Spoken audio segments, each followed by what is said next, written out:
Hello friends, આજે આપણે બનાવશું ફરાળી વડા અથવા ફરાળી પેટીસ, જે વ્રત કે ઉપવાસમાં આપણે ખાઈ શકશું. તેના માટે અહીંયા અમે 5 થી 6 બાફેલા બટેકા લીધા છે. તેને આપણે એકદમ ઠંડા થવા દેશું. હવે આપણે 4 થી 5 ચમચી સિંગદાણાનો ભૂકો લેવાનો છે. તેમાં 3 ચમચી જેટલું નાળિયેરનું છીણ લેશું. તમે અહીંયા લીલા નાળિયેરનું છીણ પણ એડ કરી શકો છો. હવે થોડાક કિસમિસ લેશું અને કાજુ પણ તમે એડ કરી શકો છો. 1 ચમચી આદુ મરચાંની પેસ્ટ લેશું, થોડું સ્વાદ પ્રમાણે મીઠું અને અડધી ચમચી ખાંડ એડ કરવાની છે. અને તેમાં એક બાફેલું બટેકું છે એ સ્મેશ કરીને એડ કરી દેવાનું છે. હવે આ બધી વસ્તુને આપણે સરખી રીતના મિક્સ કરી લેવાનું છે.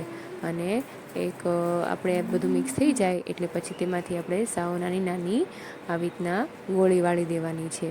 બધામાંથી આવી રીતના આપણે ગોળી પ્રિપેર કરી અને આપણે એની સાઈડમાં મૂકી દઈશું. હવે બાફેલા બટેકા છે તેને આપણે સ્મેશ કરી લેવાના છે.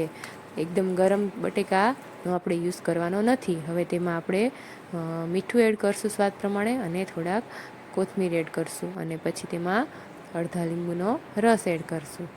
હવે અડધી ચમચી ગરમ મસાલો એડ કરશું અને 3 ચમચી જેટલો તપકીનો લોટ એડ કરવાનો છે. અને તે આ બધી વસ્તુને આપણે સરખી રીતના મિક્સ કરશું. તમને જરૂર લાગે તો પછી તમે અહીંયા તપકીનો લોટ થોડો વધારે એડ કરવો હોય તો કરી શકો છો. હવે હાથમાં આવી રીતના તેલ લગાવી અને આપણે એને સરખી રીતના હાથમાં બટેકાનું જે મિશ્રણ બનાવ્યું છે એ લઈ લેવાનું છે અને આવી રીતના એને પ્રેસ કરી દેવાનું છે. અને જે પહેલાં ગોળી બનાવી હતી તેને આપણે એ રીતના આમાં વચ્ચે મૂકી અને સરખો આપણે એને રાઉન્ડનો શેપ આપી અને આવી રીતના આપણે વડા જેવો શેપ આપી દેવાનો છે.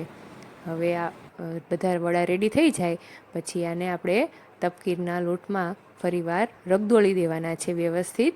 અને આવી રીતના પ્રિપેર થઈ જાય પછી તેને આપણે ધીમા તાપે તળી લેવાના છે. ગેસની ફ્લેમ આપણે હાઈ નહીં રાખી, નહીં તો ક્રિસ્પી નહીં થાય વડા.